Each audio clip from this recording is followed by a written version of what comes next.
So, Welcome back. We are hold still on. alive. Okay, Cheryl. Hello. Hello. Okay, Cheryl. Thank you. Hello. I hear you. Hello. Hello. Thank you. You can mute. Okay, so we got the mic. Uh, Chile. okay, let's go ahead. I think she probably doesn't know she's on mute. Chile. It's, yeah. Chile. Chile. Okay, we're gonna go ahead and against my better judgment, I invited some random person on Twitter to use the microphone, and that's a big no-no. Shame on me. Fool me once, but they've been dealt with, and Sounds like a kid, though. A young it, girl. Yeah, yes. kids. Shahin is back. Welcome back, Shahin. And we got Dave. And then, did you ping in Ellen, Cheryl, or did Ellen just somehow magically know we were talking about her? Yeah, I think Those telepathy. Norwegians, she knows we're talking about her. Telepathy. Ellen, welcome What's back. going on? Did you could you sense that we were talking about you, or did somebody ping you? Ellen's ears were ringing. Hey, Ellen. Hey, May. No, I was just randomly looking at my phone when I got a notification, but nobody pinged me. Yeah, you see, it's the power of the psychic web. It's we're calling it Web 4.5. It's where you when you think of somebody, and they get Teleweb. Teleweb. yes. We're talking about like 20 over countries, like examining in Norway doing a drill now, a military drill in the Apparently, there's a backyard. whole bunch of militaries buying very expensive food in Norway. Maybe it's Oh yeah, it's some it's kind of drill to going figure out strong. how much somebody can possibly spend on a fucking salad over there. I think it's proudly Oh my God, sponsored by it's the so expensive. Norwegian defense I think budget. you know what worries me is we're going to spend half our annual military budget buying lunch for everybody over there. That's the problem. Yeah, that's how food prices are. Heaven That's forbid just we how go it to is. Heaven forbid we Time go to to focus on some Reykjavik. intermittent fasting.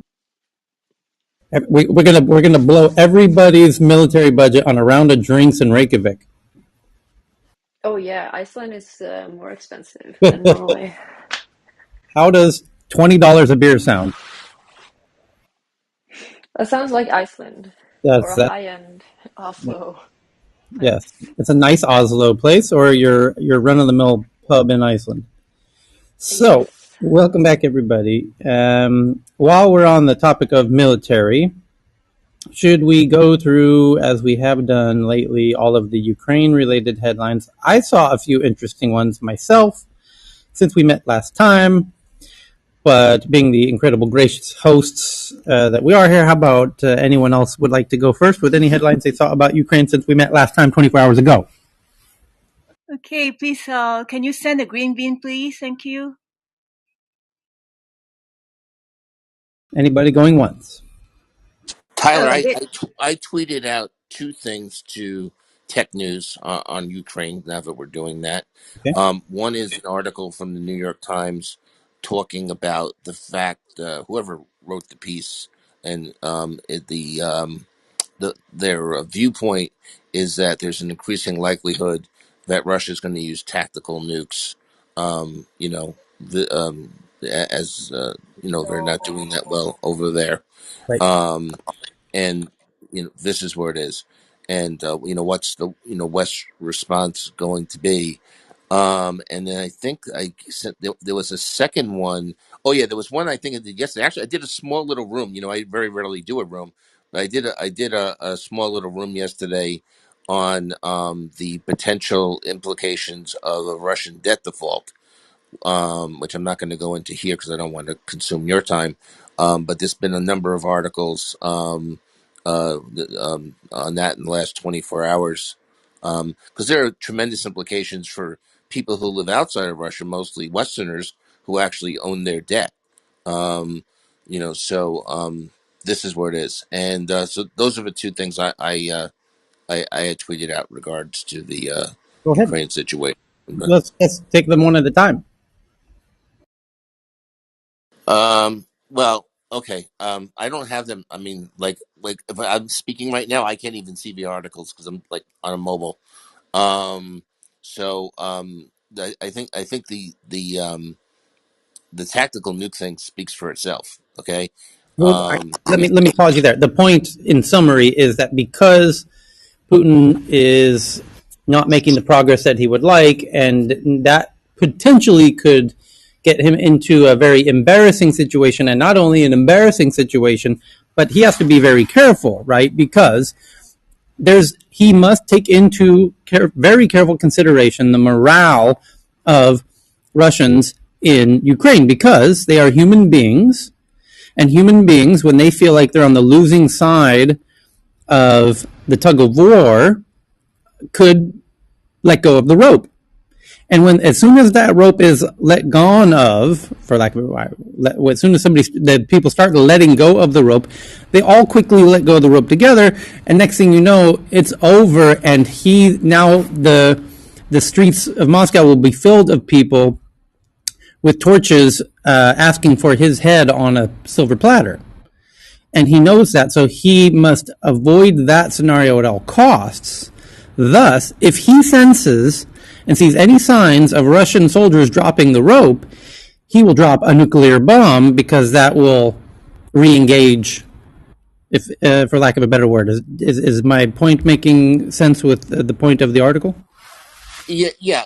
And by the way, also that the Russian military has trained for this, like what to do in a situation if they were losing, and if they need to escalate. And just to be clear for people, because we throw around words, these tactical nukes, they're still nukes, but they're not like Hiroshima or anything like that. But nonetheless, they're still pretty bad. It's not. Is it this article from BBC 7 days ago? Ukraine war, could Russia use tactical nuclear This weapon? is Question well, mark. the one I tweeted out was from the New York Times today. It's the Okay. front page of the New York Times today. Okay. It's on, and so it's yeah. Now, And the other thing with the Russian debt, which I could, I mean, I don't want to wait. Let's not beat go to this the second one yet. up. Let's not go to the second Okay. one, because that I want to reiterate this point, because others are making it too. This is becoming a common talking point amongst people who've been paying close attention lately, because it seems that now that the Ukrainians have a lot of this surface-to-air missiles, and they're causing considerable more damage to the tank toll and the airplane toll, and Russia's kind of grinding to a bit of a halt in their progress to some degree. There's a headline right now that I'm looking at from Reuters from the past few hours, in fact, minutes, and it says, Russian troops are forced out of a Kiev suburb. That, my friends, is what it looks like when they start dropping the rope. And that, my friends, is very, very concerning, because Vladimir Putin sees that. You and I read a headline like that and we think, oh, sweet, fantastic. The Ukrainians are forcing Russians to retreat. How lovely. Not so fast, because Vladimir Putin reads that headline and he thinks, oh shit, that those Russian troops just dropped the rope. And that sends a signal to Russians elsewhere in Ukraine to also drop their ropes. And if they collectively drop the rope, then he's going to be hanging by a rope, and he doesn't want that. So he drops the bomb. So, and that scenario that I said 3 minutes ago of, looking for signs of people dropping ropes, we now have signs of people dropping ropes. This is the headline right now from Reuters, that the Russian troops on the suburbs of Kiev are, as attacks continue across the country. Ukrainian officials said on Tuesday that they retook Makariv, a strategically important suburb outside the capital. Meanwhile, Kiev's mayor, Vitaly Klitschko, announced a new curfew for the capital that will last until Wednesday, March 23rd. Putin is reading that headline, and his nuclear bomb trigger finger just got a little more itchy. Is the subtext that should be carefully included in that of course nobody else is really mentioning, but that's the headline from the New York Times that Ken is sharing. This is the dots that people need help connecting. This is what's going to happen. Make no mistake about it.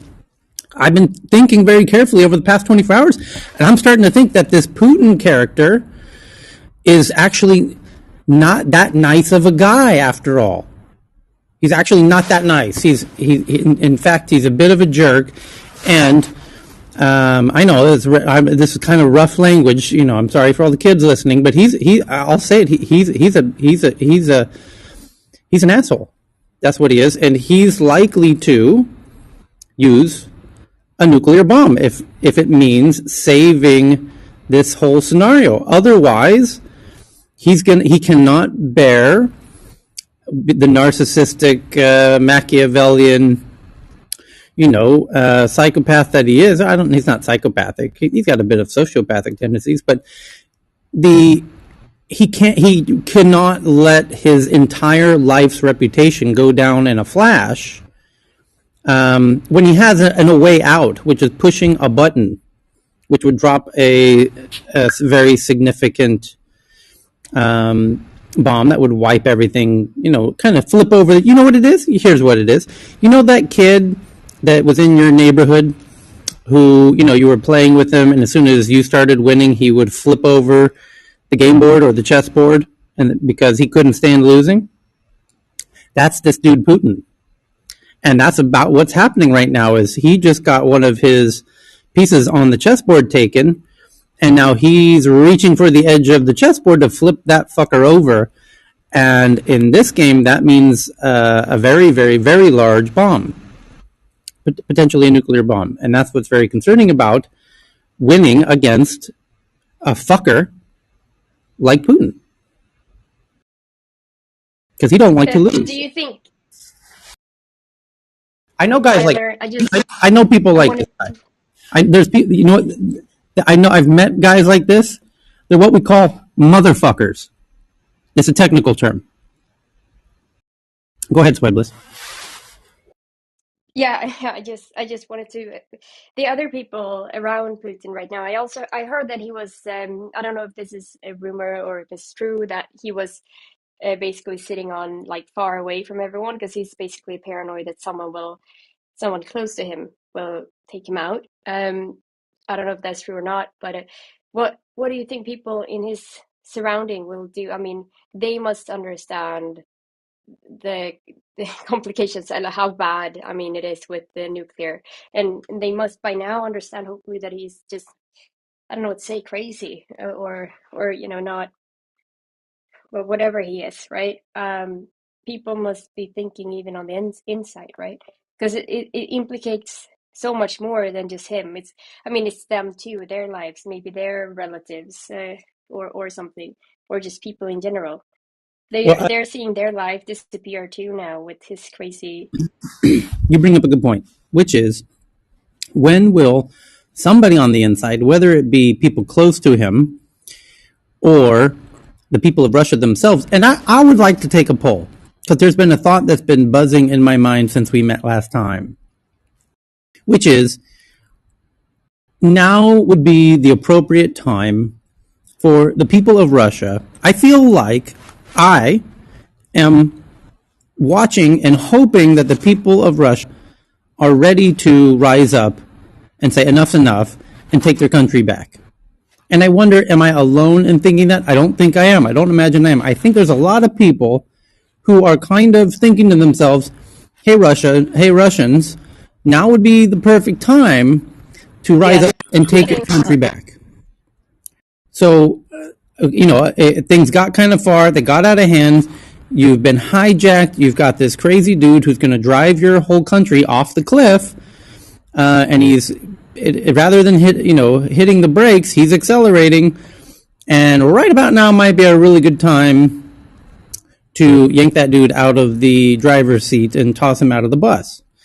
And Tyler, yes, this is Robert. It'll be interesting to see if because in their white paper, you guys can read, like countries do white papers, military white papers, certain things like that.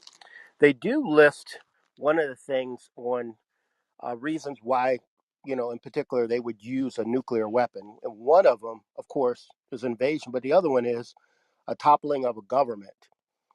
You all can read the white papers; they're all out there. There's plenty of other studies about that. The question really becomes: is do the people in the military, do they really opt to follow the white paper strategy that's out there? And I don't know if we have people as passionate for their governments and their leadership as much as they used to, probably like 20, 30 years ago. So we'll see what happens with that. Here's what concerns me is I hope that the Russian people have the strength and fortitude to rise up and take their country back, which they deserve. And by the way, I believe if they did that, that for the most part, a lot of the sanctions and companies that have left would, assuming that whoever comes in, and of course, that could lead to a worst case scenario. You could have imaginably, potentially, somebody even worse than Putin fill a power vacuum. But if handled correctly, that the people would insist on an election that's managed fairly. And I think they would understand. Anybody would, if anybody understands the importance of that, I think they do, and I think they would insist on that, and that they could have a reasonable election. And that in the face of a reasonable election, I think companies and all of this economic fallout would return rather swiftly. I don't know what that's not the ideal word, but so they have an economic motive to do that. Now, what concerns me is this: is that they had a revolution 100 years ago, and Stalin did kill a whole lot of the resistors, and China went through this as well with Mao. So there are countries that went through revolutions where the leaders of the revolution killed all of the independent thinkers and artists and scientists in many cases, and critical thinkers and deep thinkers and kind of entrepreneurs and what have you. And that's what concerns me, is that the types that would hopefully lead that are much needed at this moment, that kind of sentiment has kind of been systemically removed from the population in a weird way. And I'll give you a weird little anecdotal point here. When I went to Latvia, they have a startup event there every year that this lovely lady hosts, and she invited me there as a kind of a co-moderator or whatever. And I was interested, like, why... Estonia is doing some cool stuff with startups. Finland does a lot of cool stuff with startups, but Finland was never part of the Soviet Union. But the Baltics were, the Latvia, Lithuania, Estonia. And we were trying to figure out, why does the Baltics kind of struggle with entrepreneurship? And their answer, this did not occur to me, it wasn't my first inclination, it was their explanation is, well, because that was kind of beat out of us as part of the Soviet Union. You didn't. There was no entrepreneurship. You worked for the state. Everyone worked for the state, and it's not hasn't been native to us in the same way that it is to say, yeah, classically Americans have a rather strong entrepreneurial drive. I would even, in some sense, I would say the Chinese do, because lately, China's kind of been operating under a very entrepreneurial type of environment, but. Yeah, some countries do, some don't, and the kind of Soviet Union model kind of drove that instinct out. Anyway, but it also drove out what concerns me is, getting back to the main point, that spirit to rise up against an authoritarian might also have been driven out. That's what worries me, because then it sets us on a path where Putin accelerates the bus off the edge of the cliff. And that means his propensity for being able to use a nuclear war. So if the population isn't willing to step in and take the clown out, then we're left with potentially only one other hope, which is that the people in his inner circle might do that. And I haven't given up hope on that, but I don't know enough about the Kremlin inner circle to even wager a guess as to how that would play out. And Tyler, Tyler, I just wanted to, it's go ahead. interesting saying this because there was a lot of parallels to exactly what happened in 1979 with the Islamic Revolution in Iran. And exactly as you said, the first thing that happened was that if those, the brain drain, if those intellectuals or people did not leave the country as soon as they saw what was going on, then, there were thousands and thousands of people that were killed from, people in the media to political activists to, intellectuals, you name it. And of course, a country like Russia knows exactly how that played out and how it happened and how nobody in Iran in a million years So could they have get imagined. lost. Nobody in Iran could have imagined in 1,000 years that this is what would have happened to the country during the revolution. They had no idea, and the speed of how things completely flipped and changed to what it is today, and the power grip that they have, and the power grip being what is that they're afraid to speak out. So I say this because a few days ago, This is, yeah, I might have, yeah, as I might have mentioned, this is a great point that you're making, because, and by the way, and happy Nowruz, and you know, Nowruz pe- pe- Mubarak. people have. I mean, I hopefully that your regular tech newsers have heard me speak multiple times about my affection for my Persian friends, and you bring up a great point, which is the Persians who left during it was at 84 during the Iranian Revolution, and 79. okay, 79 people started leaving. Many came to the U.S. Believe it or not, many went to. There's many in Sweden as well. They went to many places, and those people who left were a lot of them were the cream of the crop. Would you say yes? Like super intelligent, super affluent. I mean, they make up a lot of Beverly Hills. Just to give you some context, they didn't just go to like any part of L.A. Like the Persian Jewish population is very well represented in Beverly Hills, and incredibly successful, and deservedly so. Super intelligent, super likable, charismatic, brilliant. Super high EQ, super high IQ. Fantastic people, and that is a loss for Iran. And what's left in Iran today is kind of to this point of like what happens with the people who leave and the people who don't. And this is, by the way, Russia is going through a bit of this itself right now, which is a lot of the people who perhaps should, in some sense, I don't want to use the word should, but who would be maybe best suited to rise up aren't rising up. They're leaving, and I know this because on my my YouTube recommendations right now, yesterday and today, the top videos in my YouTube recommendation algorithm are I just left Russia. And it's Russian YouTube influencers who are documenting, they're regular YouTube vloggers documenting how they just left, and they're leaving by the tons. And many of them are going to Georgia, Tbilisi, others to Moldova, others going to Romania, So and this is Dubai was exactly another one. what I Yeah. was going to point out. Yeah. This is exactly what I was going to point out is that my friend who just left Russia, and he literally, his background was in finance. So I was impressed and surprised at how fast he made a move, because literally as things started happening within 24 hours, he took out his money, took everything that he had, and he went to Armenia, which he went there, and he said now pretty much everybody in the streets are just talking Russian. So apparently there was a huge mass exodus to people now in Armenia, where they're opening up their bank accounts there.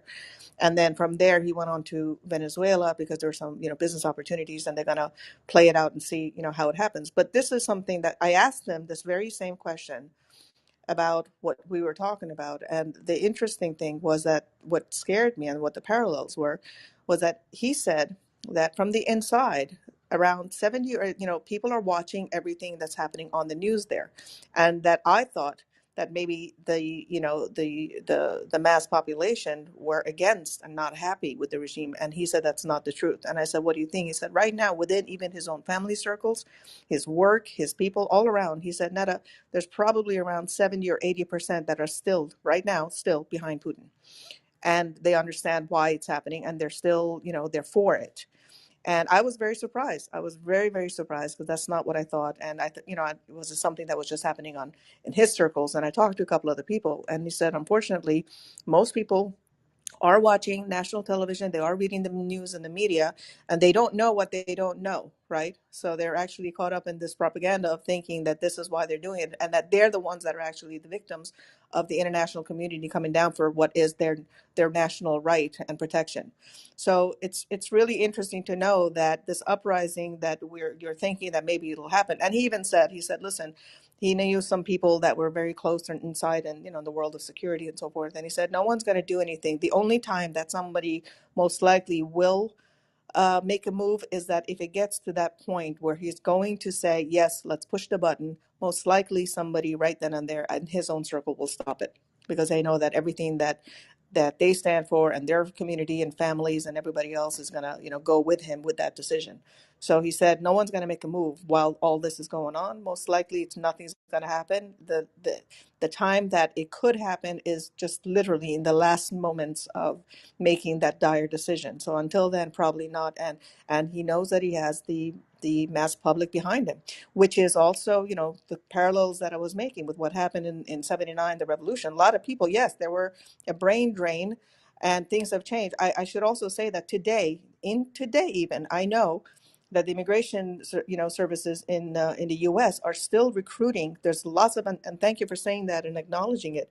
There's a lot of incredible um, uh, intelligent, smart people right now within the country that learned in the last 43 years how to do things on their own and how to survive. And since there was no help from the international communities, how to create and make do. And as a result of that, you've got this incredibly smart generation of young people who, in technology and specifically in technology and physics and engineering, that now the US is recruiting so many people from these top national schools in Iran and giving them, citizenships and offering them all sorts of opportunities to get out of the country, which doesn't appreciate you, that doesn't, they're saying you're not being appreciated and your talents aren't going anywhere, you're not getting paid what you can. And therefore, they're getting their training in Iran, but then living it out and using it and helping by living in the US. So I predict that a lot of this will also happen. As of right now, we haven't had that many people coming into the US in comparison to other countries taking in these refugees. Very, very small numbers. But most likely, if this thing continues, there will be a brain drain, and there's going to be an opportunity in these situations where the immigration and the United States government will go out of their way to make sure that they bring them into their own folds. And in a way, I mean, that's what America does, right? We are the melting pot. We bring the best of the best and the minds together, and we give them acknowledgement and money and power where they probably wouldn't get it otherwise. So anyway, this is the comparison. But going back to what you were just saying with Russia is that, and again, people don't know that they're caught up in propaganda until it's too late. By the time they realize, then they've been really, they've tightened their hold and their grip. So there's nothing else that you can do. You're hungry. You're surviving mode. You've got family members. You can't leave the country. There's all sorts of rules and regulations that that doesn't allow you to leave as easily as you might have if Hang it on. wasn't for people like my friend. You know who perfectly made that point better than I've ever heard it phrased was Arnold Schwarzenegger in his video where he appealed to the Russian people at all levels, and he said exactly that. And my God, did he find a genius way to express that by saying that his father, who fought for the Nazis in Russia, was fooled by internal propaganda, and he doesn't want to see this Russian soldiers make the same mistake that his father made of being fooled by That the was a propaganda. powerful video. That was a Holy powerful video. shit! What a The fucking the problem with that powerful. video, though, Yeah, the problem with that video is that he's preaching to the choir for the most part, to the people that are listening who have access to Instagram and social media and the news. Most of those people that are caught up in the internal propaganda of a country that are watching and learning and seeing I don't know. everything nationally I don't know. probably are not getting that, I'm going to challenge. Well, no, or no, No, no, because no, but what happened with that? No, no, no, no. So what happened with that? I still think they have at the time they still had the ability to get Twitter in Russia, and apparently Schwarzenegger is one of the few accounts that even Putin follows. So there was a thought process that Schwarzenegger can get through even when there's closed media over there. it was the main Russian accounts are following Schwarzenegger, and the The Russians today Also, responded. it was all over Telegram, Tyler, and Correct. Telegram is very heavily used by ordinary Russians. Correct. And that's how it was getting spread. And he even knew that. He went to Reddit because he's been on Reddit a few times and he understands the power of the Reddit communities, and the Reddit community understands the power of what he was trying to do. And he said, hey, everybody, please help me spread this on Telegram. And it did get spread on Telegram. And we know this because in the past 24 hours, Russia itself is now responding to Mr. Arnold Schwarzenegger's video by saying, this guy who killed millions of Russians in his movies now wants to lecture us about, Russian affairs and blah, blah, blah, blah, blah, which is totally asinine because he The only hasn't. thing, the only thing with this, Tyler, is that it's funny because there was a joke in Iran with Arnold that was going on a while back, where they thought that maybe there's a potential that U.S. is going to start a war with Iran, and the running joke inside was, "What's going to happen if Arnold comes for us?" And that was like, everybody was cracking up that if he comes, that's it, we're done for. So at the same time, um, look, he was a governor of California. He's also known as a politician. You gotta, I saw the speech. I loved it, and it's inspiring, and I love the idea of it. But the reality of it is that no matter what, it's so easy to switch the propaganda machine against him and saying at the end of the day, he's an American politician. So But of they course didn't he's going to say say that. that to you Yeah, but guys. that wasn't their point. The Russian response was not, oh, by the way, he was the mayor of, or the governor of California. Clearly he's, no, they couldn't really do that because he did such a great job at the introduction of that video, making the case for why he's on their side, and sincerely is sincerely has That's American propaganda, you right, know. right, It doesn't, yeah. I mean that it is, and it's smart because he's trying to say, remember your pride. If you're a real Russian, he's basically, not the word playing, but he's wording it to remind people the Russian heritage and your Russian pride, and who you stand for. And but again, it's going to take a lot more than that, because from what I understand inside, look, it has to get to the point where everyone's day-to-day life, quality of life is so bad, and it's happening in the millions to such a level that you're willing to put yourself at harm and get shot at and jailed for years, and you're willing to do that to get. It's the same thing that happened to the Arab Rising, that started. It has to get to that point, and the Russians have been, comfortable for a while now. So it hasn't gotten to that point. Unfortunately, I think it may take a while. I hope it doesn't. Because look, you're talking to somebody here who's been through war. I have been through war. I have seen bombings. I've dodged bullets. I've been through all of that stuff. At my youth, I've seen the difference between East and West. I've been, known as the Iranian. Then I was known as the American. Neither accepted either. So, I come from so many, separated from my family, my parents, for years. So I know, I'm speaking from a little bit of an experience. Unfortunately, it may take, I just know that it's not that easy. That if you've gotten a hold of the people's minds, and especially their pocket and quality of life, it's going to take a long time for them to switch, to flip on Putin, versus the 20-30% who right. think and act maybe as what we're saying, Okay, unfortunately. I Well, want just real quick. This is Robert. to. Yeah, no, I'm sorry. Were you, I can wait, Tyler, if you want to No, go go. ahead. Hello. Go ahead. Sorry. Okay. Hold on, I Messi. think that Robert's going to go, and then you can go, Messi. Go ahead, Robert. No, no, no, okay, no. I wasn't going to say something. anything, but that the sound on the Twitter side sometimes is choppy. That's Okay. all. Okay. Go ahead, Robert. Okay.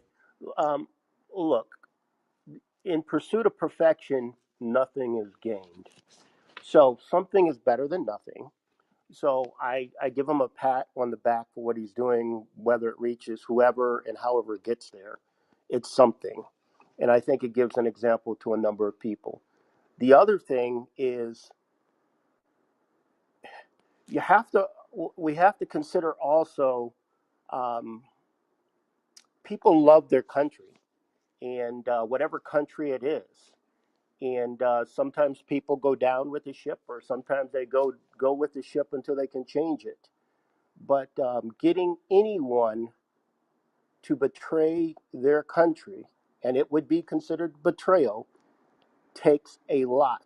And it does take, yes, some hardship, but it actually takes a move on ideals as much as hardship and people who they want to follow. So it is called treason. And right now, the Russians, according to at least what we've seen, have not cracked down on things the way Stalin and some other people have done in the past. But I don't know. We shall know. We shall see. But understand, treason is not easy. Treason is not easy. Tyler? Yes, sir.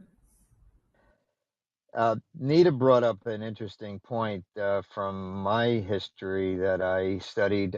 So back in 1983, about 3 weeks after the U.S. shot down a Soviet airliner, there was a lieutenant colonel named Stanislav Petrov, and he was in charge of early warning. I remember this. And yeah, there Great was an story. erroneous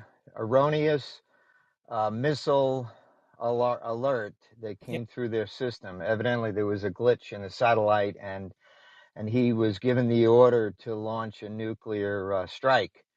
And he just something in him. If you read the story or anyone looks the researches it, it's pretty interesting.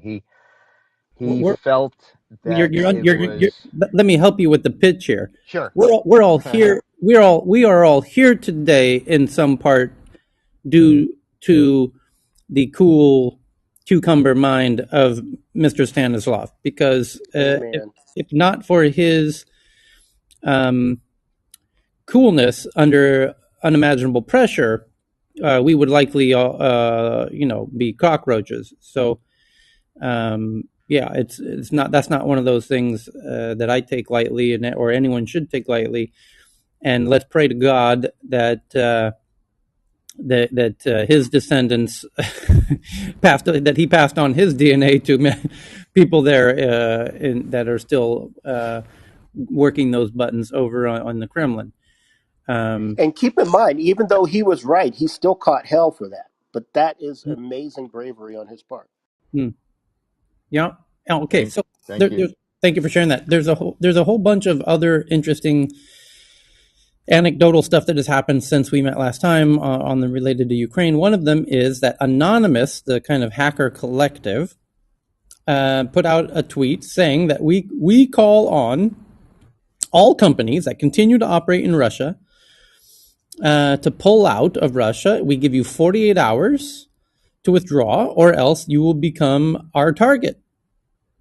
And they're naming names like Papa John's and Subway and Burger King and Hyatt Hotels and Bridgestone Tires and a few others. That you either get out, Citibank apparently, you either get out of Russia, or we, as Anonymous, are going to lock up your data. And that's an interesting form of cyber vigilantism, if ever there was one.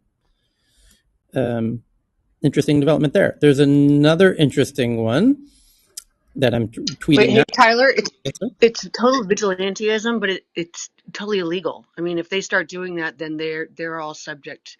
I mean, again, attribution is incredibly difficult, and they're Yeah. going to put mayhem for these companies that they're not authorized to do. Yes, right.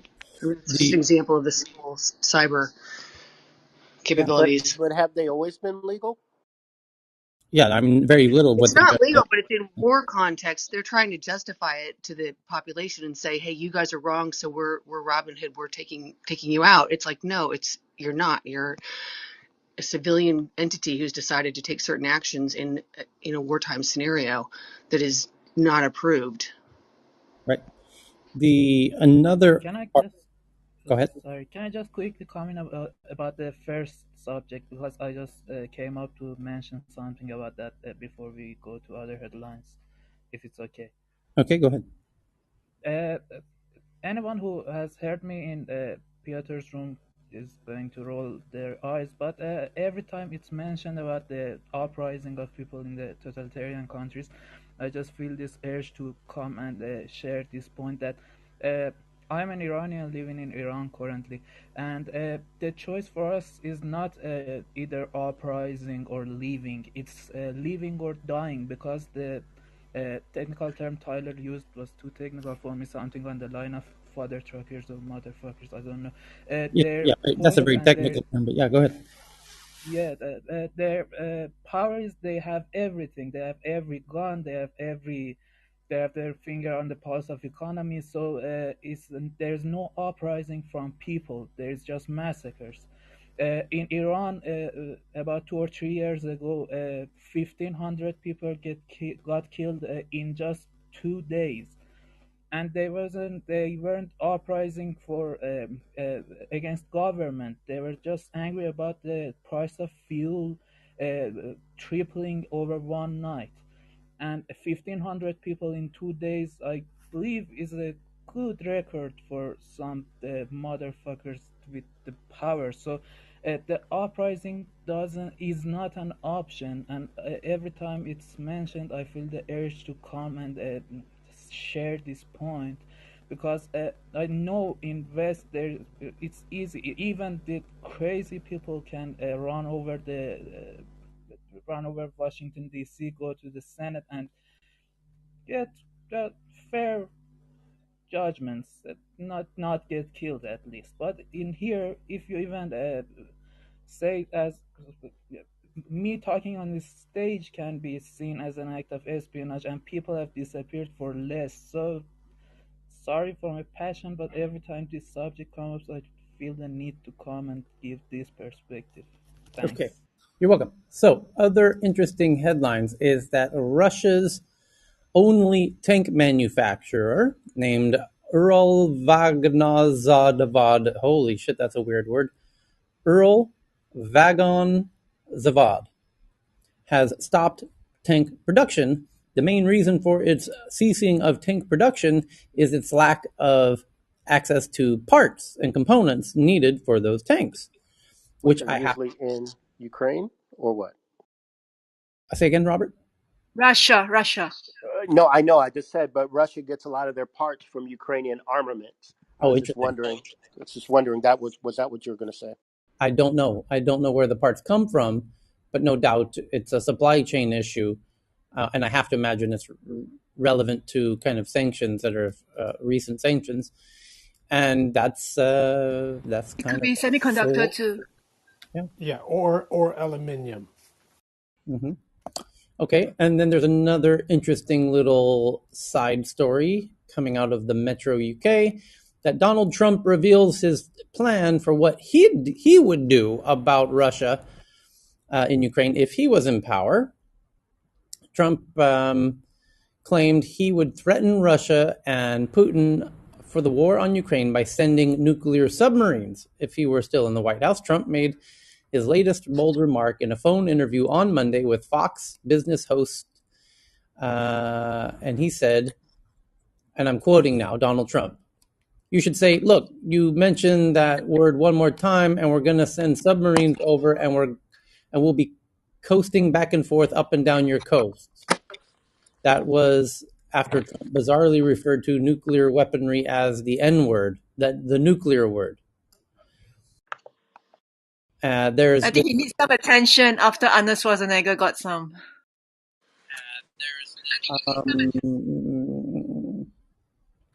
anyway, he Aren't just aren't our subs already doing that? I mean, when you think about it, but yeah, I get what he's trying to do, but still. yeah, um, yeah. He well, he just had a very bizarre interview with Fox. Anyways, the long story short. Now, a more interesting, important headline that's related, although I don't think it takes a little bit of a dot connecting, but I think these dots connect. That Putin's biggest rival is Alexei Navalny, right? And now, today, right now, he's been sitting in the prison cell, but now he's been tried in a court case. And so, Russian opposition leader Alexei Navalny today has been sentenced to 9 years in prison. So, prior to today, he was waiting for this decision from this court, and now the decision's been made, and now he's got, he's going to be spending 9 years in prison. Now, the question is this: isn't it an interesting coincidence that if the court case was not right now, and it was 3 months from now, even 2 months from now, maybe even a month from now, a lot could happen in Russia in the next month if he's not in prison. And we just spent the past 30 minutes talking about the possibility of Putin being ousted either by an uprising or his inner circle, in which case Alexei would play a significant role in this. And what do you know? What an interesting coincidence. Just today, he gets locked away for 9 years. So I'm always a little skeptical on things like this, and curious to know if there's a connection there, that he got locked away just as he could be most useful.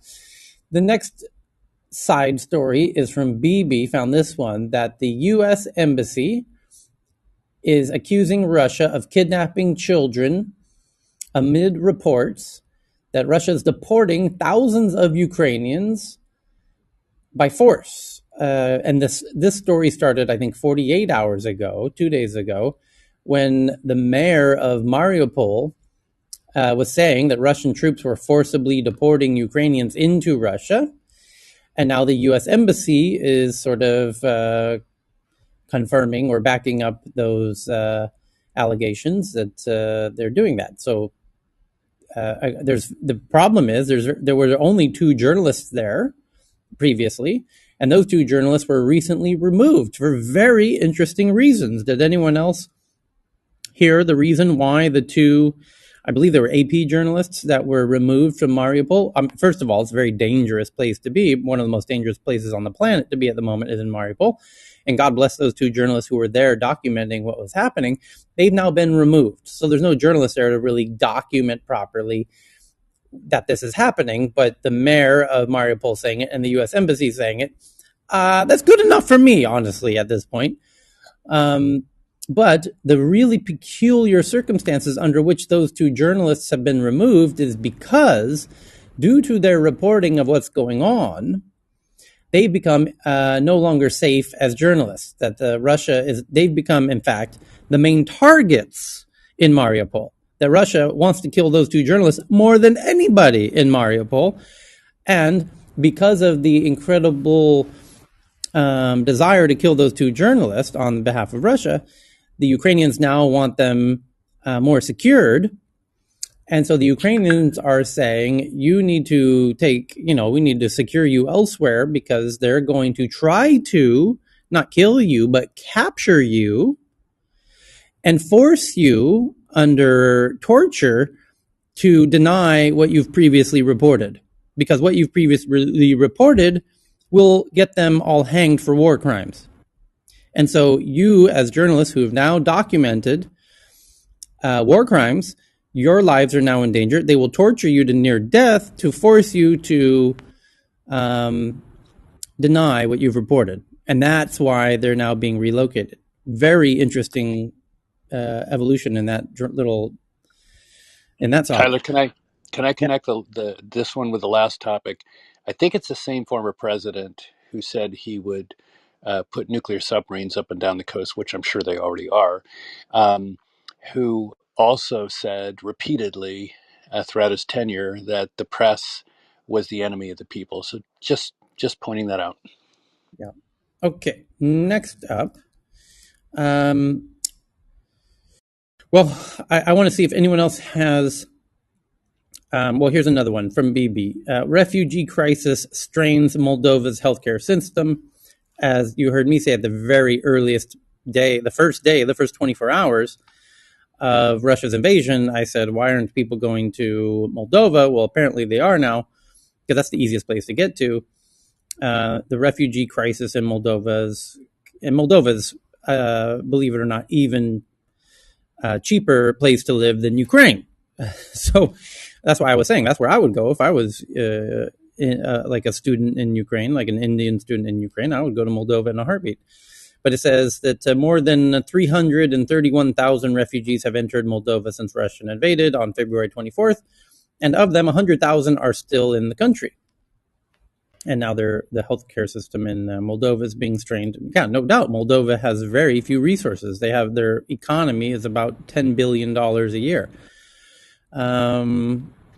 What else? Anyone else with a Ukraine-related story since we met last?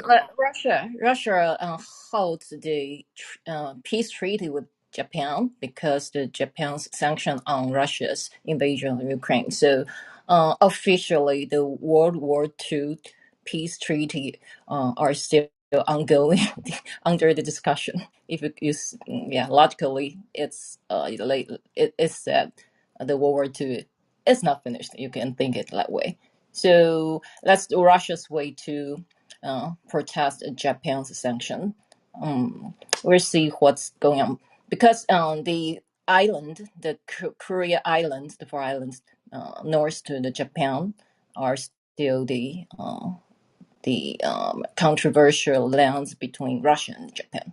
I think this is the one that after Japan repeatedly to set a sanction on Russia, and I think Japan did that because U.S. government asked Japan to follow their leads. So the tension actually raised between Russia and Japan.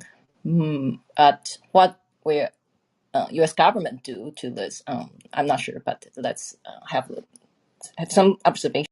I have the story here. Russia ends Japan peace talks after Ukraine sanctions. Negotiation on islands between Japan and Russia. The disputed islands were going nowhere, according to Russia. Tokyo has imposed unprecedented sanctions on Russia over Ukraine, and so now Russia is saying, "Oh yeah, well fuck you." So now we're no longer going to talk to you about these islands that are disputed. So Russia's cancellation of talks to resolve a decades-old territorial dispute with Japan, which the Kremlin dismissed as a ritual, exposed a deepening rift between the two neighbors over Ukraine. Yeah, so Russia's no longer interested in having conversations about these disputed islands because Japan's clearly on the side of the West and is sanctioning Russia.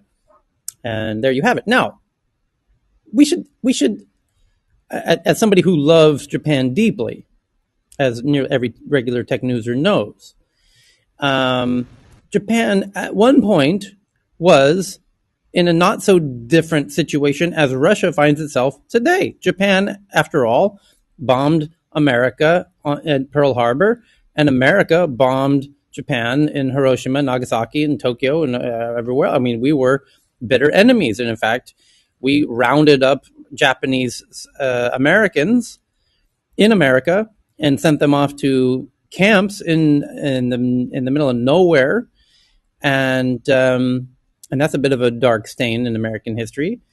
But fast forward to today, and as a result of the world wars, Japan and America get along rather famously, I must say.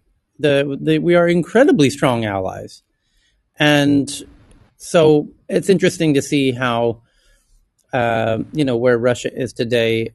I encourage people to take much longer term perspectives on these scenarios. As much vitriol as I might and as much joking as I might make about Russia at the moment, long term, I hope that wouldn't it be amazing if there's a turnaround to just like Germany and Japan and America are fantastic allies today. Wouldn't that be? And those were the Axis powers, Germany and Japan, and Italy. Anyway, I would just hope that someday Russia's in a position where we can look back and laugh at what's going on, although it'll take many, many And years. on the other hand, Reuters also report that North Korea and Russia are discussing developing relationships.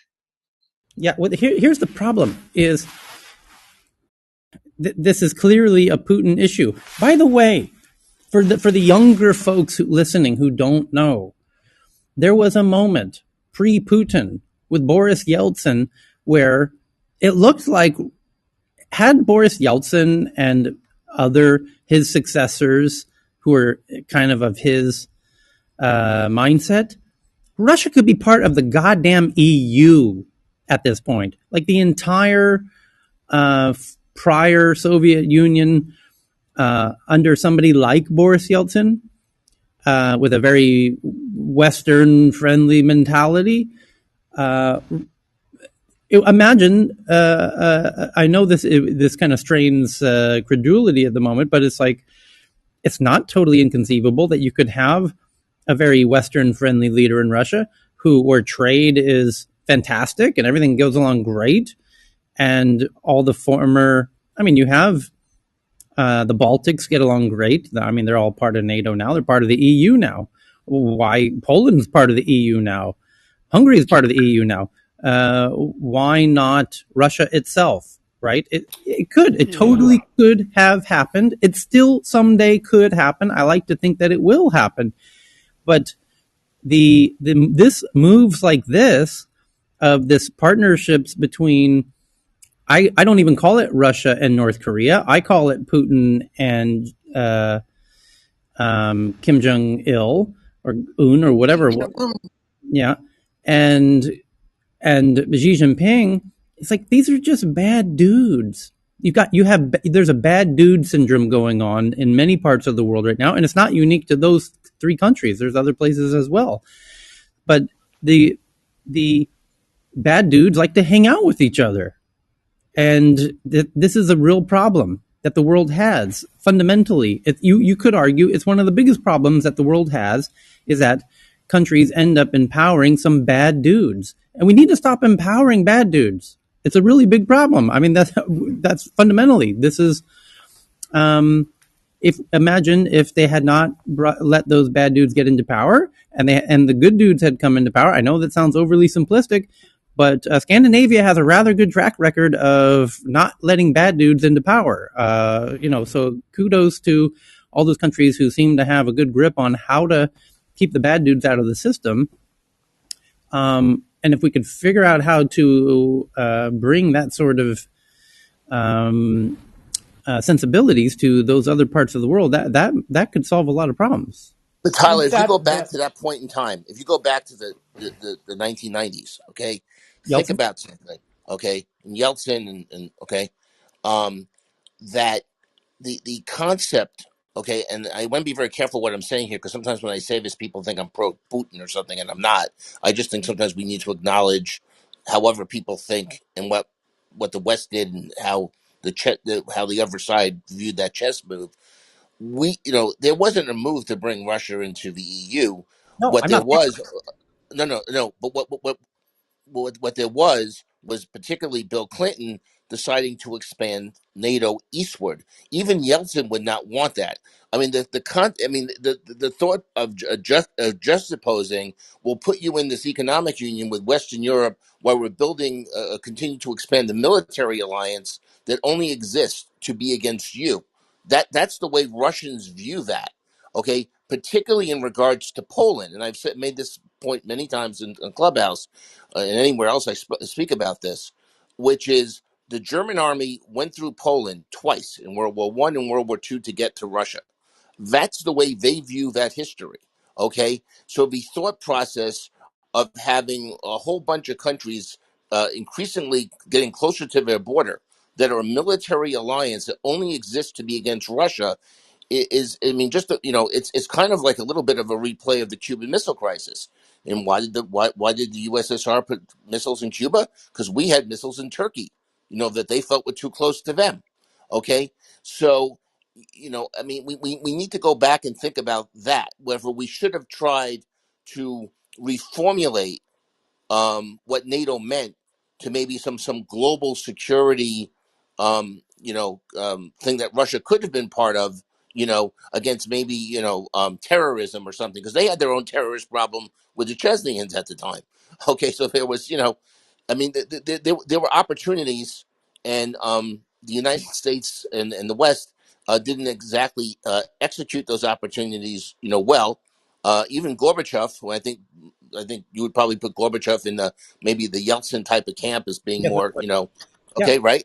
Even Gorbachev in later interviews said basically the United States and the West were not gracious winners of the Cold War, and they tried to basically, rub our face in it. Okay, and so I mean that's part of the history too. I mean, so I just wanted to point that out. And Tyler, on the last issue, I mean, I'll let you decide when to get to it, and I'll be very brief on it when you get to it. But it's been running in almost every publication for the last 24 hours. Is this issue of a potential Russian debt default? So Oh, please go into that. A A, Russian what? What did you say, a Ken? Sorry. Russian debt default. The Russia made default on its debt.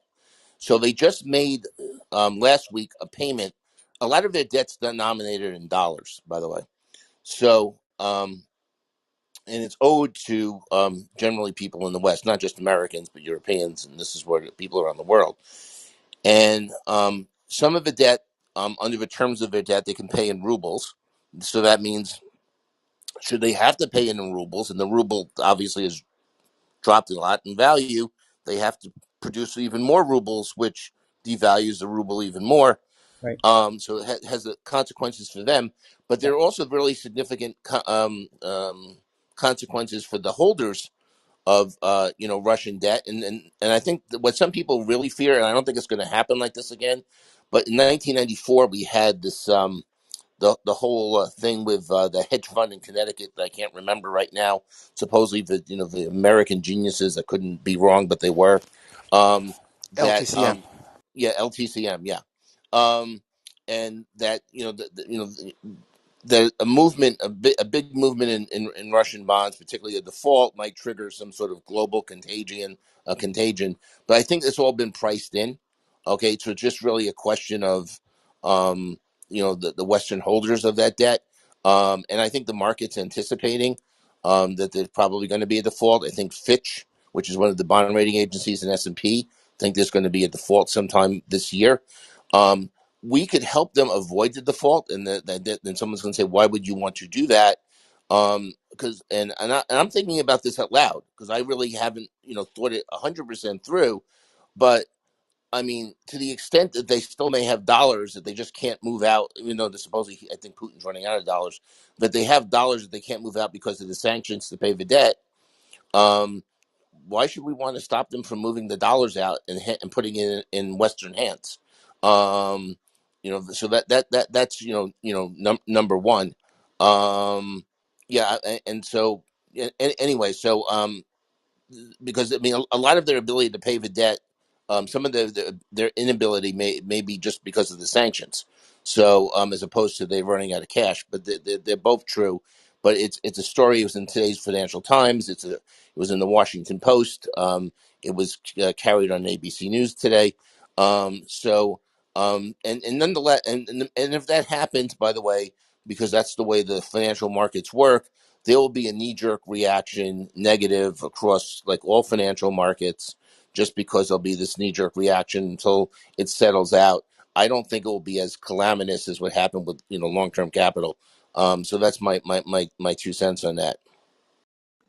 I think the ripple effect is going to be huge, right? I mean, already we will be definitely globally feel the entire implication, not only just the oil and gas, but also commodities like Tyler was saying all over, right? Ethiopia, where I am, we really are a huge wheat importer from Ukraine and Russia, and the prices, that's going to be a really huge effect in the country and the economy, especially coming out of our own civil war, right? And the economy is struggling. So I can just imagine what the implication is going to be globally. And also, not just to the investors, but to weaker, fragile economies that depend on many things that comes from Russia and the oil and the gas and wow, and now what you said, Ken, that's gonna be huge. Okay. Should we get into the big tech headlines as we are known to do? Yeah, I think we covered Ukraine well today, as usual. Thank you to everybody for that. So it's time to do our main jam here and get into the regular tech news. Here we go. Oh, Yes. Here we go for Tuesday, March 22nd. The top story today is from Reuters. It says Okta, OKTA, is investigating reports of a breach after the Lapsus Group, which is a hacker collective of sorts, a cybersecurity group, posted screenshots of alleged internal systems. The CEO says it's likely related to a January incident. The authentication services provider Okta is investigating a report of a digital breach, the company said on Tuesday. Okay, there you go. Now, I think more interestingly, I could be wrong, but to me, what's more interesting is the sister headline, which is that the Lapsus Group has released about 37 gigabytes of alleged source code from Microsoft, covering Bing, which is the search engine, Cortana, which is their AI arm. Matt will correct me if I'm wrong, and other services. Microsoft says it's investigating. The Lapsus hacking group claims to have leaked the source code for Bing, Cortana, and other projects stolen from Microsoft's internal Azure DevOps server. Now, why is that important? Because that could, handing over source code to hackers, could make it much easier for them to develop exploits, like 0 days. So you could ostensibly start to see a whole lot more exploits because now they have access to the source code and could poke around in it and find. It's like having a map to your house, and now they can poke around, in all around your. They know a lot more about the system, and they're gonna do a whole lot of vulnerability testing, as we call it, and finding a whole lot of exploits. And they don't necessarily announce when they find exploits. They take advantage of those and build little crafty tools. And the question is, who's going to find those exploits? Is it going to be Americans who are going to use it against Russians and Chinese, or vice versa? Will it be Russians who find exploits, or will it be Chinese who find exploits, et cetera, et cetera? But this essentially makes the digital domain a lot less secure writ large, essentially. Yeah, and just to chime in, no, I think you captured it well, Tyler. No, no additional briefings on that, Okay. internally or externally. No responses. Okay. I'm sure we'll hear more about that as in days to come. The next is from Financial Times. It says, as Russia's economy deteriorates, the red lines keeping its cyber capabilities in check may evaporate and prompt Russian hackers to lash out against the West. As Russia's economy deteriorates, So the sister headline to that one is from the White House. The White House again warns that Russia may expand cyber attacks against the U.S., citing, quote, evolving intelligence that the Russian government is exploring options. This is a critical moment to accelerate our work to improve domestic cybersecurity and bolster our national resilience. And that's essentially the White House has intelligence. And when the White House makes an announcement like this, it's because the CIA and the FBI and the CSA and the intelligence community is telling the White House, hey, White House, we need to let everybody know. We know something's about to happen, and we need to let everybody know without scaring them. Could you potentially make like an announcement, that we should probably up our game right now? So this is how the game is played. When the president of the United States takes to his Twitter account, like he just did, to say, I've previously warned about the potential that Russia could conduct malicious cyber activity against the U.S. Today, I'm reiterating those warnings based on evolving intelligence that the Russian government is exploring options for potential cyber attacks. Well, let me translate that for you. That's Joe Biden on his Twitter account. Let me put it in real simple, really simple English for you. Hey, the CIA has told me that Russia's about to attack like huge, like crazy. Here come the Russian attacks. Here they come. Get ready. Brace yourselves, because the intelligence community knows this, and they've warned me to tell you, and now I'm telling you, and I'm using my own Twitter accounts. In fact, the POTUS, President of the United States Twitter account, the @VP account, the @White House account, all of the, main government channels are spreading this message loud and clear. And that's all you need to know, that the intelligence community is ringing the alarm bells as loud as possible. And already this prior hack of the Microsoft thing, and by the way, Matt and others found that Apple had very significant outages today, which might be related, because that would be obviously something that would be a sort of characteristic sort of easy low-hanging fruit target, not low-hanging fruit, but one of the key targets for Russia would be to try and take down Apple, Google, Facebook, whatever. But those big tech companies have been dealing with that for quite a while and are probably in a pretty good position to weather that storm, and it seems like they have. And Tyler, surprisingly, the US intelligence has been really on point this time around, right? I mean, everything that they were talking about, the Russia invasion and warning, even when Zelensky was saying that don't be alarmist and then, it's not good for our economy, they were really on point in giving all these things. So I think, yeah, like you said, I think they probably have really the Russians already on the finger. So yeah, especially being correct lately. Well, they have to do this because they have to share enough so that they don't get blamed when something happens. Right. And usually in the U.S., we go, "Well, your pants was down."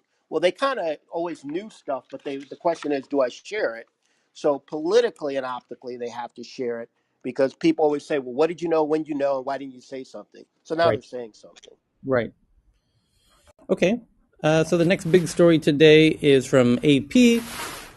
It says that rights group called Global Witness says Facebook approved 8 paid ads that it submitted containing hate speech, inciting violence, and genocide against Rohingyas. Okay, let me guess that it was those ads were written in Burmese. Yes, almost certainly, because that's who was committing um, genocide against the Rohingya, which was the Burmese Buddhists, believe it or not. And Burmese is I have to say, a very beautifully written alphabet language. These really incredibly beautiful circular alphabet. And the question is, should Facebook have known that the people were creating ads in Burmese that were inciting violence against Rohingyas? Yeah, ideally, yes. Ideally, every ad that goes through all the billions of ads each week that go through Facebook should all be manually approved. However, that would limit Facebook's profits substantially. And so they don't.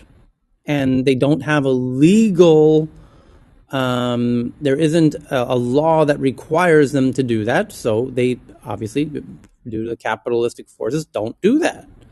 And that's unfortunate because you're going to have bad people doing bad things with those tools, making ads, paying for promoting posts that incite violence against other people. And that's very unfortunate. And I'm sure Facebook is not at all happy about the fact that that happened on their platform. And that's sad. But that's now that's the story that came out today, that they found that there were 8 paid ads that were submitted containing hate speech inciting violence against Rohingyas. Okay. The next is a malicious cartoon rendering Android app was stealing Facebook credentials, and it was installed more than 100,000 times before it was removed from the Google Play Store. So yet again, some kind of tool was being used by bad dudes. And in this case, bad dudes made an app, and it was uploaded to the Google Play Store. Should Google Play Store go in and review all the code of every single app that goes into all the billions of app updates that happen every month? Should they go in and manually review those? There's no law saying that they have to. It would incredibly impact them economically significantly if they did. Those are nearly identical stories in one sense, which is massive, huge platforms. In one sense, Facebook. In the other sense, the Google Play Store. And is it possible for bad people to create havoc on those platforms? Yep, absolutely it is. Should those platforms be responsible for that? In some sense, sure. We can debate that any way you like. The problem is the digitization of the entire planet right down to the toilet paper. Your toilet is becoming digitized. Everything around you is becoming digitized. Things that have no business being digitized are being digitized, and everything that can be digitized can be exploited by bad dudes. In fact, non-digital things can be exploited by bad dudes. People can intentionally make bad ice and put it in restaurants and poison people, and that happens all the time. So should the restaurants be sampling all of the ice that they serve to customers? Yep, ostensibly they should. Should McDonald's be responsible if people poison the French fries? And should they be testing all of the French fries? There's no law saying that they need to test all of the French fries. But I guess if somebody gets poisoned by French fries, then we're going to have to start testing all those. So keep in mind, everybody's been taking off their shoes at American airports for the past 20 years because one dude tried to light his shoe on fire on one flight. What was that, 25 years ago? So, yeah, okay. Yeah, there's consequences when bad people do abuse platforms of all kinds, including trying to light their shoe on a flight. And that now we've all had to take off our shoes on every flight in America for the past, 25 years. So, Hey, Tyler, yes, even with that, they make decisions on that because we take off our shoes, but wasn't there also an underwear bomber too? But we don't take off our underwears to go through fair point. security. I'm Fair just point. joking, but you know what I I know. mean. I know what you mean. Okay. So, X-ray, right? yeah, but the problem is big tech ends up being blamed for the fact that they are being abused by bad actors, and bad actors like to abuse tech because it scales. It's the same reason why good actors like to use tech, because it scales. So it's just I'm getting tired of the incredibly overly simplistic argument that big tech, you're a bad actor because you allowed a bad dude to abuse your platform. It's we need to properly contextualize all of those articles about demonizing tech for every bad actor who abuses those platforms. Okay, and hopefully, yes, eventually we will quarantine every potential bad use of tech in some sense, and we should, and we will get there. Okay, so the next one is about Roku. Who cares? So we're skipping that. The next is from CNBC that Alibaba increases its share buyback program. Who cares? Next is that Apple announces expanded creator tools for Podcasts Connect, including follower counts and the ability to upload MP3 files as subscriber-only audio. And what that is, let me just simplify that one for you. Apple's shitting itself because Apple used to own podcasts. In fact, they made the word because it comes from the iPod. And then they have podcasts, and they had Apple Music, and they had their own podcast app.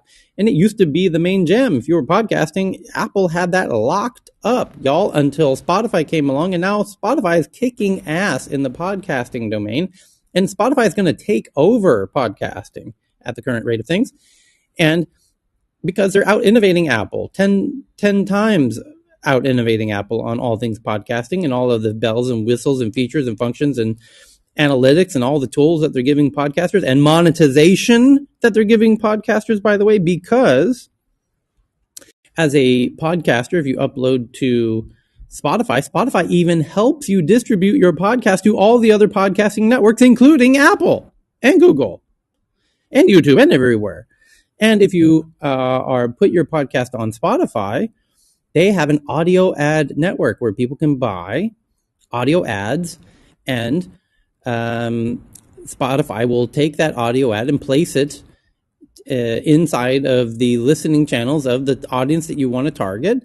And that's genius because now that money can be split with podcasters. So now podcasters can make money from Spotify in the same way that like YouTube does with the ads on YouTube. And that's genius. And Apple needs to do the same very quickly. And Apple needs to start making lots and lots and lots of tools for podcasters at the same rate that Spotify does, or they're going to lose all the podcasters of Spotify as they currently are. And they know it. And it's too late. Apple, it doesn't make enough money from podcasting. They never made money from podcasting. That's why they really don't give a shit about it. That's why they're going to lose podcasting to Spotify. End of rant. Next story. Axios says that the Department of Justice asks a judge in its Google antitrust case to sanction the company Google for allegedly training its Google staff, to avoid legal discovery by copying counsel on emails. That's very clever. So Google, to me, this is clever. um, that Google told their team members, hey, um, if anything seems, if X, Y, or Z happens, make sure you CC one of the Google attorneys into the email threads so that they can see what's going on. Oh, And so it becomes attorney-client privilege type of stuff. Ah, well, I imagine Jennifer could help us understand a little more the legal context around this. The Justice Department has asked a judge overseeing the antitrust case against Google to sanction the company for allegedly training staff to avoid legal discovery by copying counsel on emails. Hey, Tyler, can you guys hear me? Yes. Sorry. Yeah. Um, yeah, you can't just CC the attorneys just because you're CCing your in-house attorneys. There's other standards or tests to see whether that actually would be privileged. Just CCing your internal attorney doesn't do it. Although it's interesting that they're trying to do that, and also we're trying to push that. Also, they'd be diluting that protection. It's the same as those emails where you put "this is confidential" in the bottom of every single outgoing email. You judges hold that you've diluted that protection. So it's interesting that they're telling them to do this and trying to hold that up. It's not necessarily going to work, but it's interesting that Google is trying to do that. And Yep. you'll see that, just across the board with wording, how people word things, how people, etc. Yeah. You're right. It's about attorney-client privilege and hiding documents and etc. So, the New Hey, York Tyler, Times. can I just go back on one thing that you Sure. I thought you're just a bit dismissive of? Okay. The Alibaba stock repurchase, and granted, stock repurchases are kind of routine, but we spent a lot of time in this room talking about the decline of a bunch of Chinese stocks because of actions of the Chinese government and Yeah. whatever.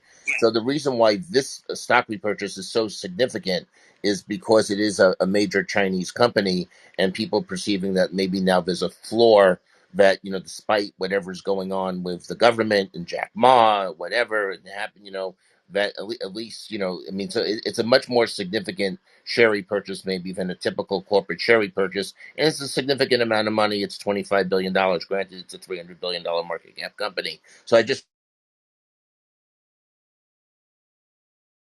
a stock repurchase generally. Okay.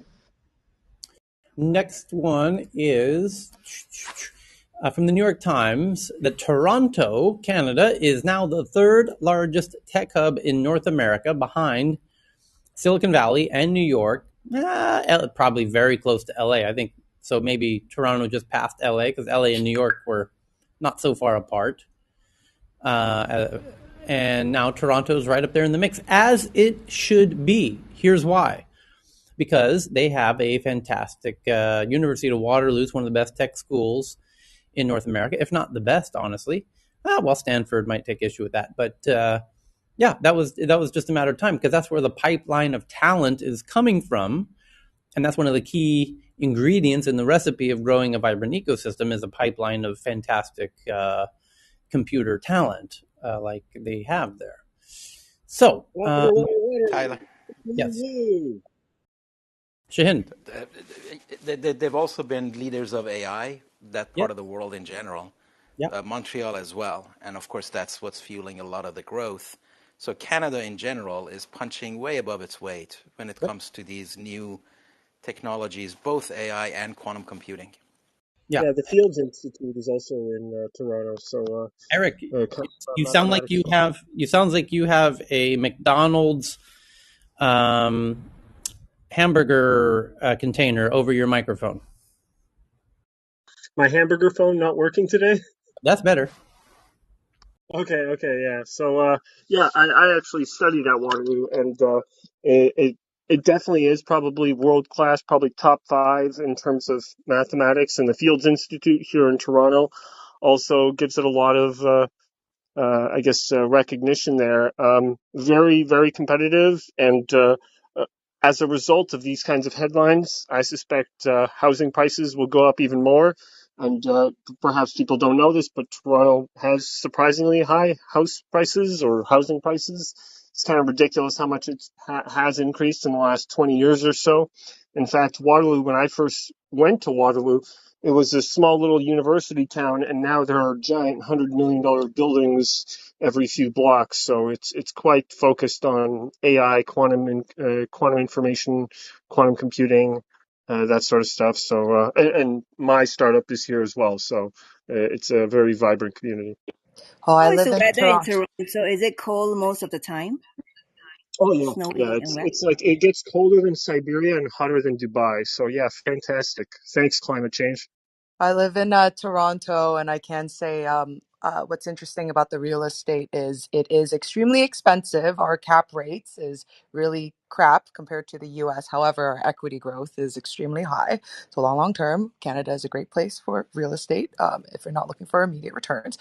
However, I did find as well, because I just came back from a long trip to Mexico and the US, is I did come back a lot more appreciative of Canada because I was saying I am at least 10 times more productive here because the weather sucks. So there's zero FOMO being outside in the sun. Yeah. That's kind of like the commentary about New York and the West Coast. People in the West Coast don't seem to work as hard as the people in New York, and I would say Toronto is kind of like the northern of New York, the equivalent. So definitely a lot of late hours working here. So I agree with that sentiment that the work ethic is probably more encouraging because of the weather. Weather keeps us all in. So. Hey, Tyler, I don't Right. mean to hijack the call. Just this is syntax. This is just 20, but in the next 6, You're breaking up. We can't hear Is that you. Shahin? the work from home, You're not in and out. going back to an office impact. Not me. I'm sorry. Can you hear Matt, me? Poor go ahead. connection. Try again, Matt. It's me, Matt Hughes. Go ahead. Try again. Okay, sorry about that. I know this is a conversation can you hear me? Yes. Now we can. Go ahead. Okay, sorry about that. So in 60 seconds, just as we're talking about tech and the impacts on real estate, so prices are skyrocketing. Some people may go back to an office or not. So what percentage of the improvements or appreciation in real estate are driven, unlike other real estate cycles from tech, based on work from home? I know it's interest rates and it's inventory, supply and demand, but I didn't know if globally we had a point of view on the increased values of real estate based on work from home. Just in 30 seconds. Mm, I think it's too soon to actually know agree. that. I mean, I would I, I would say most of the real estate prices increases in the United States have been because since 2008, the debacle, we haven't built enough housing. So there's a housing shortage that we weren't building. Yep. I agree with Ken exactly. That was my first thought. Was we'll find out, but as of right now, it's still too early to tell. I'm optimistic that Thailand, who, by the way, there's a headline out of Thailand today that one of the islands of Thailand called Phuket, the Phuket governor today announced plans to attract digital nomads to be based in Phuket. Which, yeah, you could pick a much worse place than Phuket, as a digital nomad. Yep. And They are going well, to offer a digital nomad visa. yes. Well, yeah, they're gonna do more than that. Actually, there's all kinds of incentives that I think this is smart for some places that are have a high standard of living and a low living cost to highlight and make their best argument for why people should relocate to their area, especially if you have fast internet, as Thailand does. So we'll see how this all plays out. I'm optimistic that Thailand will probably be one of the main benefactors of that horse race. That almost Yeah. echoes what Robert Noyce said, a few decades ago about, hey, one day people will be able to work in a tropical area, like live there and work there, but have employment relevant to the city. And so that's very exciting to see that, it only took like 50 years, but how is the healthcare in Thailand? Just out of curiosity, Eighth in the if world. you're familiar. They have medical tourism, I think. Yeah, it's one of the biggest It's one of medical. the best in the world. It's one of the biggest medical I'm tourism. familiar with Singapore. I'm familiar with Singapore, just not Thailand.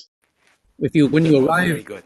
when you arrive at the Bangkok airport, Savarnabhumi, you will be surprised to find out that there are hospitals that have their little office reception areas in the airport specifically to receive the medical tourists who are arriving from all over the world, Europe and America very notably, to have their treatments done in Thailand. Yep. That's Singapore, of awesome. course, have medical tourism too, but it's more for the affluent people because it's pretty expensive. But I heard Thailand is quite good value for money. Yeah, exactly right. So the next is that a Talent outsourcing in Africa as well is really gaining momentum. You know, yeah, one of the unicorns in 2021, Andela is like training and outsourcing African talent, software engineers and programmers to global corporations. So that's partly why a small startup like ours cannot find a good talent in Africa because they get to work from anywhere, for big global corporations. So it is also gaining a lot of momentum here as well. okay.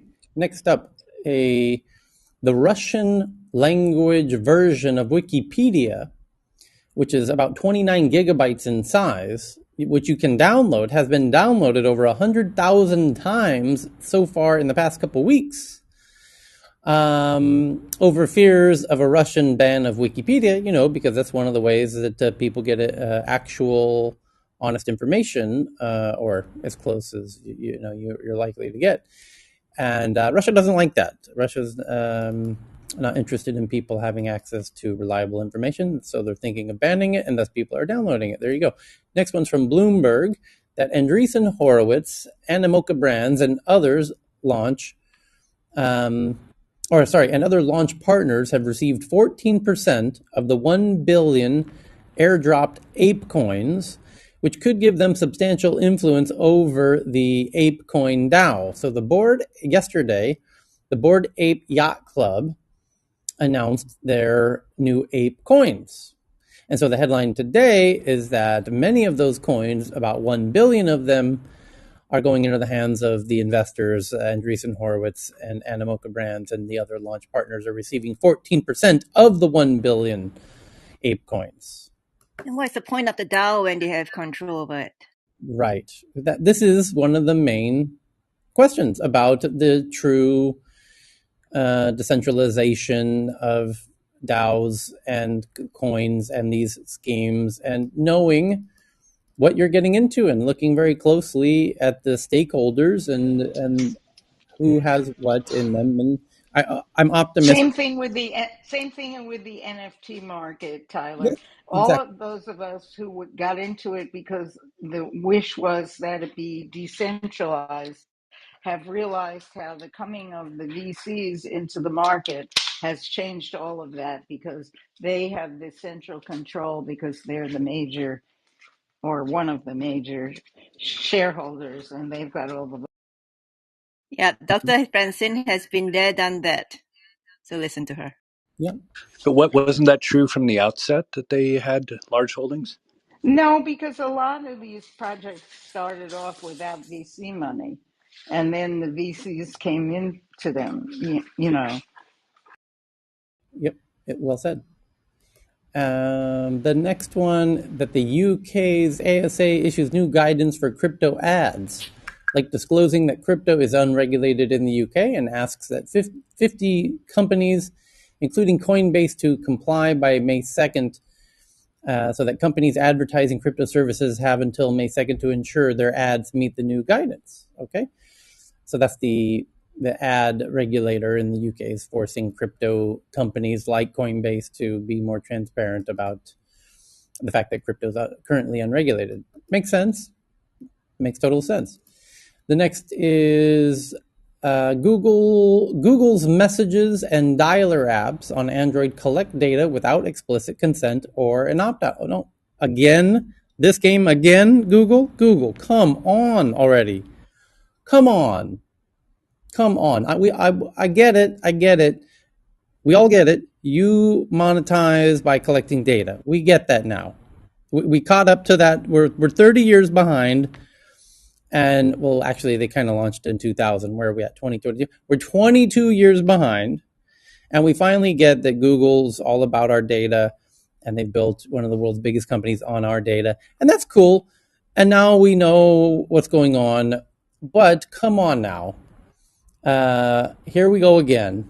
Google's apps on Android collect data without explicit consent or any ability to opt out, potentially violating GDPR. And by the way, that's part of the reason why the EU made GDPR, was to kind of force Google to be transparent about the fact they're doing it. And they're not doing it because they know if when they do it, people don't participate.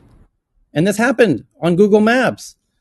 And they were caught doing it in the email threads of the Google Map team members, where they made it easier for people to turn off the tracking, and people turned off the tracking, and they said, oh shit, we probably shouldn't do that because people are turning it off. So here we go again with Google making it harder for people to know that they're being tracked or change the defaults and etc. And it's unfortunate, but it is what it is. So the next is from Financial Times that Meta, otherwise known as Facebook, and Twitter have so far resisted calls by the EU and US lawmakers to remove Russian embassy accounts that spread misinformation, but have taken down some posts. So, interesting to note that EU and US lawmakers are trying to push Facebook and Twitter to remove Russian embassy accounts. And they're not doing that. What they are doing is on a post by post basis, right? Which to me makes a little more sense, actually, and is a little less heavy handed, I might say, because those platforms still ideally would like to do business in Russia, and they know if they shut down those Russian embassy accounts, they can kiss their business in Russia goodbye, right? And this might actually be in America's best interest, that because Russia itself is trying to ban Russia and Facebook in Russia. I'm sorry, Facebook and Twitter in Russia, and Facebook and Twitter would like to operate in Russia, and yeah, so better that they can operate in Russia. I think let's hope that Facebook and Twitter are able to operate in Russia, and yeah, let's moderate the Russian embassy accounts on a post by post basis rather than just blocking their accounts. Whatever. By the way, there are now growing sentiment to just kick out physical Russian embassies out of countries everywhere, writ large, because as Russia becomes the next North Korea, why even bother? You're essentially platforming them. Giving them an embassy physically is a form of platforming in your geography. Get them out, deplatform them physically. So one interesting counter that Facebook and Twitter could say back to EU and US lawmakers is, oh, if you want us to remove the Russian embassy accounts on our platforms, how many Russian embassies have you removed from your countries? Exactly. And it seems counterintuitive to close an embassy if you want to have diplomatic relations or at least keep that lifeline open. For me, that seems counterintuitive because the people who use embassies are usually the ones that you want to be able to have channels of communication, right? Diplomats and refugees and defectors and so on. Mm-hmm. Yeah, but his point is, if I'm a major corporation or any company and I'm being bullied by the government, companies do have the right to ask the government, well, if you want me to totally extract, what are you totally extracting yourself? That's the point. Yeah, yeah. Make it legal so then I don't have to play a popularity game, I guess. Okay, what else do we got here? Those are the big tech headlines for today. Now we have a whole bunch of really good tweets to get into real quickly here. Let's see here. In the next 30 minutes, we could blast through a whole bunch of these. Yeah, third-party vendor hub, Apple's like, yeah, we covered that out. Apple drops the option to buy and rent content in the Apple TV app. A developer shows Apple. Yeah, okay, here we go. So let me just refresh, Cheryl, and see if there's a new big story. As I thought, I was right about the actual big top story is now the top story, which was the Microsoft story. NVIDIA says that their Omniverse has been downloaded 150,000 times since January, and they announce their next generation Hopper graphic processor unit architecture optimized for AI workloads. Okay, that's great. NVIDIA also unveils the Grace CPU superchip. And that's cool too. And those are your big stories. Okay, great. So now we get into the tweets. Like this one from Frank that I'm retweeting now as we retweet all of these to the Tech News Twitter account at TNATW from CNBC that Elon Musk breaks out the dance moves in Berlin as he opens the new Tesla factory in Germany outside of Berlin. Elon Musk officially opened Tesla's first manufacturing facility in Europe as the company looks to take pressure off of its other factories in the US and China. And he was being met with rather incredible pressure in opening Tesla Gigafactory 3 outside of Berlin. And one might be forgiven for thinking that the German car industry was not at all too eager to roll out the red carpet for Mr. Musk with his shiny new Tesla EV factory down the street from them there in Germany. You can imagine, for those who don't know, Germany is very proud of its auto industry. You might even say the auto industry is one of the driving forces of Germany, no pun intended. And they have a lot of political power, and they may or may not have made it a little bit challenging, a little more challenging than normal for Tesla to open a factory in Germany. And Elon Musk is not somebody you want to bet against. The man is able to overcome incredible resistance, as he has demonstrated multiple times, and now he's managed to get the Berlin factory open. So he's doing a big, silly dance on stage, which you can find the videos of. Okay, so the next one's from Katerina, that a new intranasal drug that you spray up your nose halts memory decay in a experimental Alzheimer model. The intranasal delivery of a biologically active lipid messengers halts memory loss and neurodegeneration in mice with in an Alzheimer's disease test. That's freaking awesome. A biologically active lipid sprayed up your nose that stops memory loss. We're living in the future. Here we go. Next is from Matt Hughes. Tech companies fight attrition, meaning people leaving, with more equity grants as stocks drop, more resignations on top of the current trends. The slump in tech stocks is weighing on employees' net worth and morale, adding pressure on companies to use new perks to retain talent. This is a good point. Tech stocks are taking a beating in the early part of 2022. That's causing valuable team members who were paid in equity to rethink potentially jumping ship. And so they're going to have to come up with new ways to incentivize them, because the stocks that they were incentivized with are now worth half of what they were a year ago. So Google settles with engineers who said they were fired for trying to organize. The Google engineers have been fighting for 2 years, and now Google has settled. What are the terms of the settlement? I don't know. Matt, do you happen to know what the terms of the settlement were? Were they disclosed?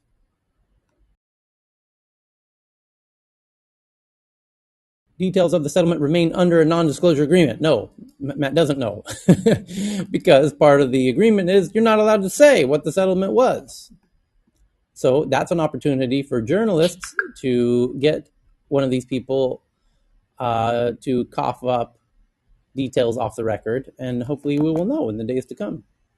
The next is from Katerina, that a remarkable dimmer switch has been discovered for human brain cell growth. Controlling how cells grow is fundamental to ensuring proper brain development and stopping aggressive brain tumors. McGill University researchers provide evidence of a single gene that controls brain cell growth in humans. So that begs the interesting question. Would you like to know if you have the gene that controls brain cell growth in humans? Yes, you would like to know if you have that. Would you like to potentially pass that on to your future children? Yes, of course you would like to know that and be able to control that. So it's my, yet again, plug for Arcus AI, which, by the way, is starting its first beta test users starting next week, now that they just got funded, so that people can do a DNA test and already find out if they have the genes that could be responsible for breast cancer and rectal cancer, prostate cancer, all kinds of cancers, and be proactive about staying on top of the latest protocols for how to minimize your exposure to those cancers and etc. And constantly be updated about other new discoveries, such as this about genes responsible for other interesting things. It's a really, we're coming into there's going to be an explosion in the next 3 to 10 years of all of our genes being figured out and what all of those genes do. And Tyler, I would yes, look forward to if I had some of those genes and was able to sell them on an exchange. there you That go. was fantastic. There you go. Well, better than that, we're going to be able to, through CRISPR, be able to eventually, in our lifetime, design humans like Lego block characters with all of the optimal genes of every kind you can think of. You'll and in a very tailorized way. And you'll Tyler, yes, how is that super related to what you're talking about now? How, and it's probably off topic, but not the young ladies that we saw pitch in Sweden that yes, got funded. How yes. is their project coming along? Because this is literally part of that. This is kind of fitting into that ecosystem. You're referring to the Chinese lady, yeah? Yeah, yeah, the Yeah. really lovely ladies. Yeah, yeah, yeah. That's Arcus AI. I just had Starbucks with her 24 hours ago, and the update was they got funded, and I've been helping them and continue to help them, and we're now starting the trials, and we're now going to be getting ready to pitch all the major investors. And the new pitch is going to be not, are you interested in the startup? The new pitch is going to be, hey, do you want to know if you have prostate cancer or the gene that will That's lead to fantastic. prostate cancer? And of course, they do want to know. Great. So why don't you go ahead and just spit in this? And then we will log you into the system and you'll have an account and you'll get updated, not just on prostate cancer, but every week there'll be new genes that are mapped, and we'll be able to tell you if you have those genes or not for all kinds of new things on a weekly ongoing basis. And it's a subscription model. And of course, you are going to keep your subscription because you're going to want to know for the next 5, 6, 7, 8 years about all of these new gene discoveries and whether or not you have them and what to do about it if you do. And I think it's one of the truly interesting offerings and services, and it's kind of a luxurious kind of thing right now. It's not cheap, but eventually it will be, and everyone's going to want to know if they have the gene. Well, no, not everyone. When you ask people, hey, would you like to know if you have a gene that will lead to you having cancer? Not everyone does want to know, which is bizarre Will, because will, will, if you did, will that cause the law of attraction to manifest? excuse me, Cheryl, most people should want to know if they have a gene that could lead to cancer because if you know in advance, you can do something about it. And if you don't know, you could be doing the very wrong things that will lead to you getting the cancer.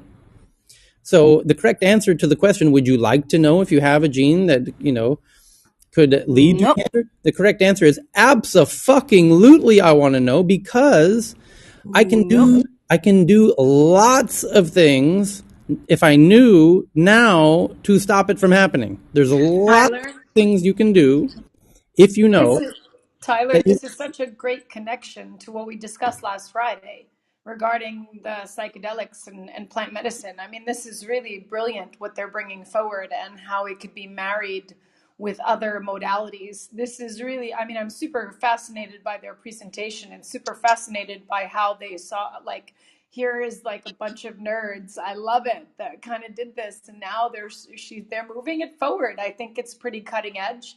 I think now post pandemic, there's going to be more of a desire for that. And of course, like you just said, people are going to give a fuck yeah that they want to know right, because insurance premiums are going to would go down. You know, you're it not would going to have. actually make you a better human. In fact, you're not going to have a choice because the insurance companies are going to force you to know. And further than that, there's recently been a gene that's discovered that for people who have the gene, they alcohol becomes cancerous to them. And so the question is, would you like to know if you have the gene that alcohol will lead to you having cancer? And the answer is yes, you would love to know that when you're a child so that you could not drink fucking alcohol and die, you fucking idiot. Of course you want to know that. If you don't, you Tyler, deserve to die if you don't want to know that. you know what's going to be interesting but also controversial? It's kind of like, a lot of people speculate what are going to be potentially the long-term implications of the vaccine and COVID, et cetera. If you're getting DNA sets early on, and if I don't know if you guys do retesting to see if there's any changes, to see if there are any changes. Yeah, Well, I can as say that, if I may, John, just from a perspective of somebody who actually used this kind of technology, like I used researcher level tools to help me navigate not only my diagnosis, but also my treatment. So any efforts that make that more accessible to more of the population, because, there's not that many biophysicists out there, or even in general, people who are expert or knowledgeable enough in